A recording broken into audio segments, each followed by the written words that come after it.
la puerta de las moradas.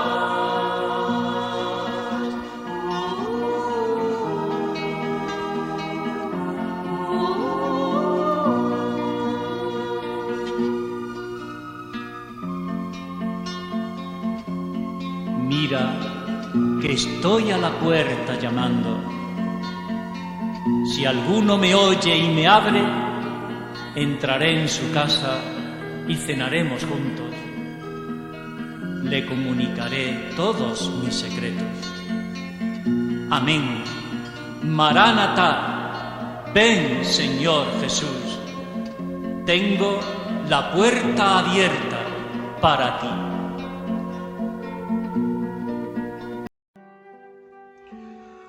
Moradas o castillo interior. Charla número 13. Las sextas moradas, capítulos 3 a 6. En la charla anterior nos habíamos adentrado con los capítulos 1 y 2 en las sextas moradas, en la profundísima etapa mística que Teresa sitúa tras la experiencia de la oración de unión y que viene marcada por la ambivalente presencia de la noche purificativa al tiempo que por altísimas experiencias místicas. Conviene recordar de nuevo aquí que según los teresianistas esta etapa se correspondería con los capítulos 20, 21 y 23 a 40 del libro de la vida. Época de grandes trabajos interiores y exteriores para la santa, al mismo tiempo también que de altísimas gracias, como la experiencia de Cristo resucitado y de Dios como verdad, aunque no había alcanzado aún la total plenitud del matrimonio espiritual, que corresponde a las séptimas moradas y al momento en que Teresa escribe esta obra. Hoy nos centraremos en los capítulos 3 a 6 de las sextas moradas, que describen una serie de altísimos fenómenos místicos experimentados por Teresa entre los 43 y los 57 años. Se trata de las hablas de Dios, los arrobamientos, el vuelo del espíritu y los deseos de morir para vivir. Dejaremos para más adelante las visiones y otros fenómenos sobrenaturales igualmente elevados. Para una correcta comprensión no ya de estas moradas, sino de toda la propuesta espiritual teresiana, es necesario recordar una vez más que Teresa entiende el camino espiritual como una alternancia en paralelo de oscuridades y luminosidades, de una intensidad y con una naturaleza espiritual y un significado y contenidos teológicos crecientes, y que a modo de espiral desembocan en el amanecer, en la luminosidad definitiva del matrimonio espiritual de las séptimas moradas. Por otra parte, hay que advertir que al lector actual le es fácil enredarse estérilmente en la serie de fenómenos místicos que refiere Teresa.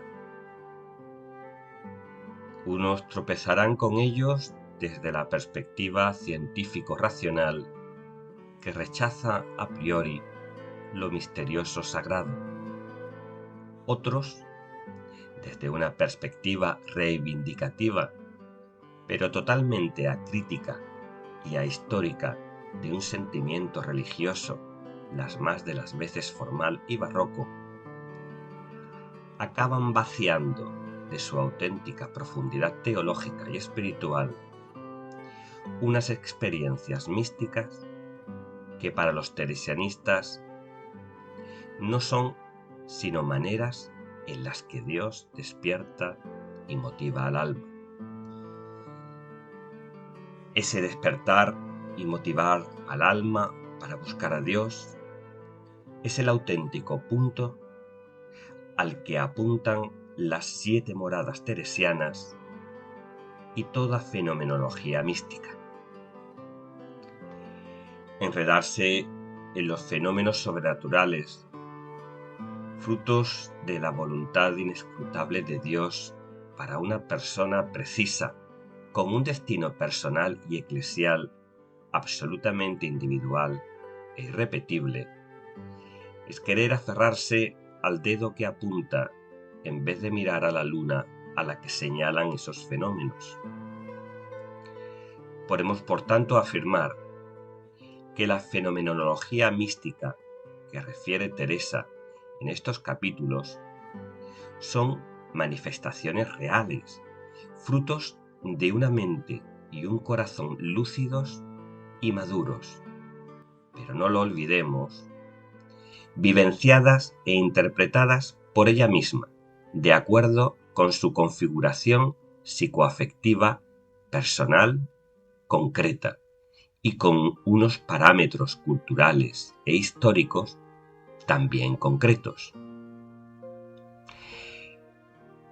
En definitiva, la clave interpretativa de estos fenómenos místicos de los que vamos a hablar es la experiencia de un Dios que Teresa vivencia como incontenible y que domina y purifica de manera avasalladora su alma.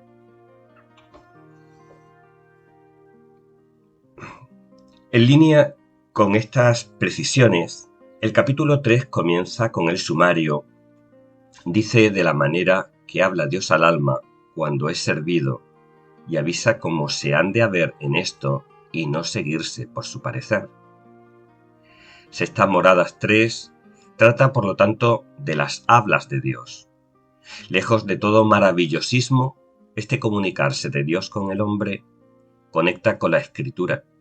Así dice Hebreos 1, 1-2.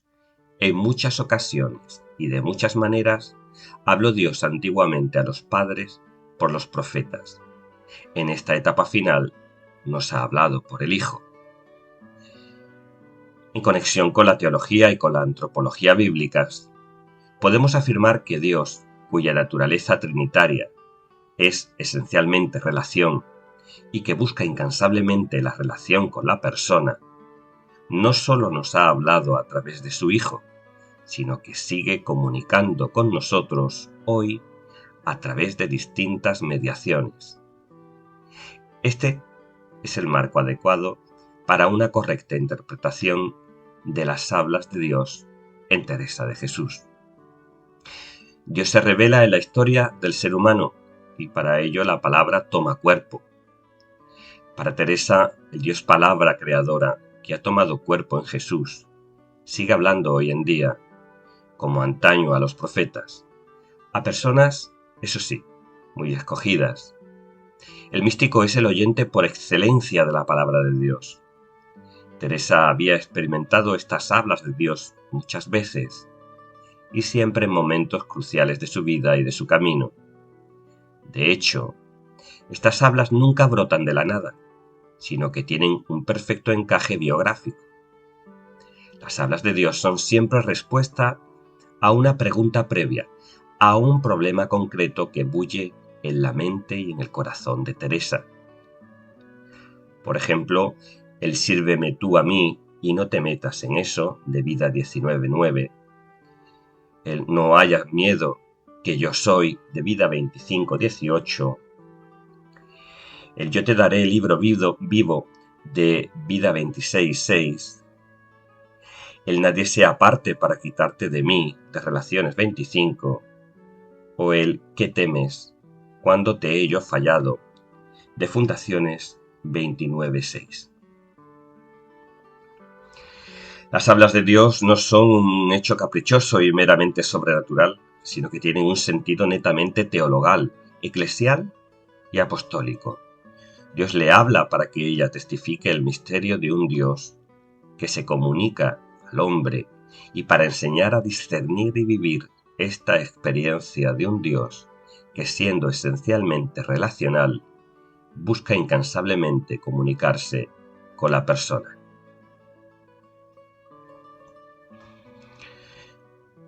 Cuando Teresa describe estas hablas, dice que tienen muy diversas maneras. Unas parece que vienen de fuera, otras de lo muy interior del alma, otras de lo superior de ella, otras tan en lo exterior que se oyen con los oídos porque parece es voz formada. 6 Moradas 3:1. Y aunque son una merced mayor, también son más peligrosas, pues algunas veces y muchas puede ser antojo, en especial en personas de flaca imaginación o melancólicas. 6 Moradas 3:1. En tal caso recomienda alejar a la persona de la oración y escucharla como a persona enferma, con prudencia y aconsejándole que no haga caso de estos fenómenos. 6 Moradas 3:3. Porque si son de Dios, no desaparecerán sus buenos efectos. Además, estas hablas no califican por sí mismas una mayor altura espiritual, pues, aunque sean de Dios, no seréis por eso mejores, que harto habló a los fariseos y todo el bien está cómo aprovechan estas palabras. 6 Moradas 3:4. Cuando las hablas son de Dios y no meras autosugestiones o engaños del demonio, dice la santa, que éstas vienen acompañadas de poder y señorío. Hacen lo que dicen, dejan el alma quieta y dispuesta a la alabanza. No se olvidan jamás y vienen acompañadas de una total certidumbre. En cualquier caso, ninguna que no vaya muy conforme con la Sagrada Escritura hagáis más caso. 6 Moradas 3:4. Y nunca hay que hacer nada en contra de la opinión del confesor. 6 Moradas 3:5-11. Es decir, que estas hablas, aunque tienen un destinatario personal, tienen siempre una interpretación y un alcance eclesial. Son don de Dios para la persona, pero a través de la Iglesia, como verdaderos sacramentales de la presencia de Dios. Finalmente, estas hablas vienen acompañadas de visiones intelectuales o imaginativas, que cuando son auténticas se producen a deshora, con total claridad y sin poder dejar de percibirlas, y que hacen comprender mucho más de lo que expresan. 6 Moradas 3:12-16. Cuando todos estos fenómenos místicos son auténticos, siempre traen en definitiva una total certidumbre, aquietan la mente y hacen a la persona más profundamente humilde. El capítulo 4 comienza con el sumario. Trata de cuando suspende Dios el alma en la oración con arrobamiento o éxtasis o rapto, que todo es uno a mi parecer. Teresa experimenta por primera vez un éxtasis o arrobamiento en 1557, con 42 años, al escuchar la voz del Señor que le dice: «Ya no quiero que tengas conversación con hombres, sino con ángeles». Vida 24:5. 20 años después, cuando está escribiendo estas 6 Moradas, los arrebatamientos, raptos, elevamientos, suspensiones y vuelos del espíritu, como también llama esta experiencia, habían desaparecido ya de su vida espiritual. Estos éxtasis preparan el alma de Teresa, ensanchándola para el desposorio espiritual, que de otra manera sería imposible, pues nuestro natural es tímido y bajo para tan gran cosa. 6 Moradas 4:2. Con el éxtasis, que a menudo viene acompañado de visiones imaginarias o intelectuales, Dios muestra siempre al alma secretos del cielo que profundizan el conocimiento de Dios. Estamos en definitiva ante una experiencia purificativa, pero de manera y naturaleza gozosa, no dolorosa, y de breve duración, si bien con una fuerte repercusión afectiva y psicosomática que mejora y fortalece profundamente al alma, largo tiempo. Teresa, echando mano de la escritura, compara estos éxtasis a la escala de Jacob, a la zarza ardiente ante Moisés, a la esposa del cantar buscando al amado, o al ciego curado por Jesús, como también a la ave fénix renacida del fuego, al cierre de las puertas del castillo, e incluso echando mano de sus recuerdos personales a un camarín lleno de tesoros. Posteriormente, el capítulo 5, que comienza con el sumario, prosigue lo mismo y pone una manera de cuando levanta Dios al alma con un vuelo del espíritu, en diferente manera de lo que queda dicho. Habla de este vuelo del espíritu, que viene a ser otra manera de éxtasis, que, aunque todo es uno en sustancia, dice la santa, en el interior se siente muy diferente. Sexta morada 5.1. Si los arrobamientos del capítulo anterior vienen a ser una especie de inmersión en el hondón más profundo del alma, habla de un cierre de las puertas del castillo, arrastrada el alma hacia adentro, por así decir, por el poder de Dios. El vuelo del espíritu se experimenta, por el contrario, como una vertiginosa salida de sí, que por su ímpetu infunde temor, por lo que Teresa lo compara a un gigante que aventara paja, a un barco zarandeado por el mar, a la velocidad de la bala de un arcaduz o a los rayos del sol. Estos éxtasis, como los arrobamientos, aparecen ya reflejadas en Vida 20.2.3 y Cuentas de Conciencia 54 a 11. Merece la pena citar el siguiente texto, por lo que tiene de relación con las 4 aguas o formas de oración. No parece, sino que aquel pilar de agua que dijimos, creo era en la 4ª morada, que no me acuerdo bien, que con tanta suavidad y mansedumbre digo, sin ningún movimiento se henchía, aquí desató este gran Dios. Y más adelante, y con ímpetu grande, se levanta una ola tan poderosa que sube a lo alto esta navecica de nuestra alma. Sextas moradas 5.3.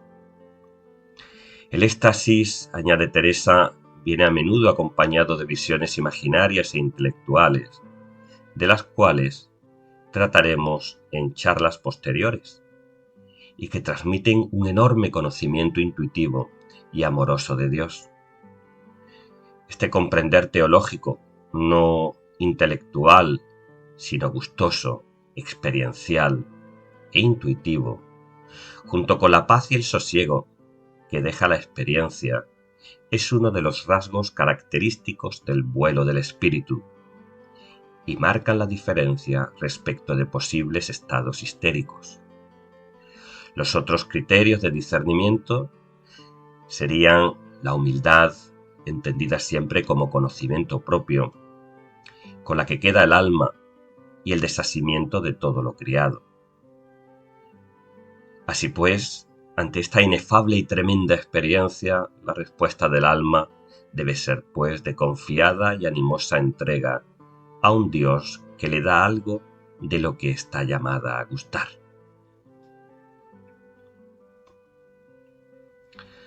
Llegados a este punto, el alma no debe descuidarse. Teresa nos advierte que el que mucho recibe, mucho debe. Sextas morada 5.4. Por eso, el capítulo 6 enlaza con el anterior y su sumario, en que dice un efecto de la oración que está dicha en el capítulo pasado y en que se entenderá que es verdadera y no engaño, trata de otra merced que hace el Señor al alma para emplearla en sus alabanzas. Como hemos visto, los arrobamientos y los vuelos del espíritu conllevan, además de un gozo, un fuerte impacto teologal y psicosomático. Este impacto, al menos al lector actual, familiarizado con la idea de los gurúes y maestros orientales iluminados, a los que a menudo imagina envueltos en un halo de ecuánime imperturbabilidad, le suscita la pregunta: ¿cómo debe ser la vida después de haber experimentado el éxtasis? Efectivamente, el alma ha experimentado algo tan definitivamente plenificante, tan inconmensurable, que no puede ya desear otra cosa. Brota así el deseo de morir por gozar de Dios, pues todo lo que no sea Dios le cansa y la hastía. Su único deseo es la soledad, pero esta tampoco la satisface, pues tampoco contiene de suyo la presencia arrebatadora de Dios que ha experimentado en el éxtasis. El alma, lejos de quedar suspendida en una especie de nirvana plácido e imperturbable, queda desasida de todas las cosas mundanas y aparecen abundantes lágrimas. Todo esto podría indicar un cuadro depresivo, pero lo cierto es que lejos del decaimiento, el deseo de morir no es falta de deseo, sino todo lo contrario, anhelo descarnado de vida plena y verdadera, que solo el alma que la ha gustado puede concebir y sin la cual ya no puede vivir. Desaparece así todo miedo a la muerte. Nada que no sea la experiencia plena y total de Dios merece ya la pena.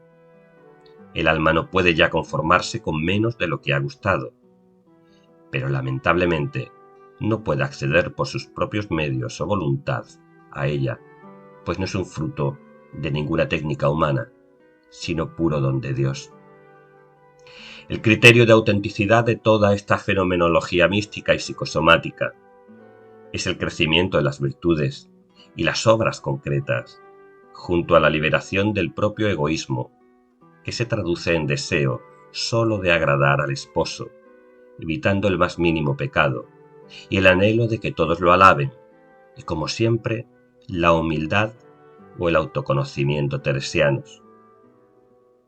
Con todo, también Teresa nos advierte de unos ímpetus desmedidos que no hay que alimentar, pues podrían desequilibrar una situación psicosomática ya tensada hasta el extremo por la acción de Dios. Por eso la santa dice que no es cuestión de llorar mucho, sino de obrar mucho, de virtudes. Sextas Moradas 6:9.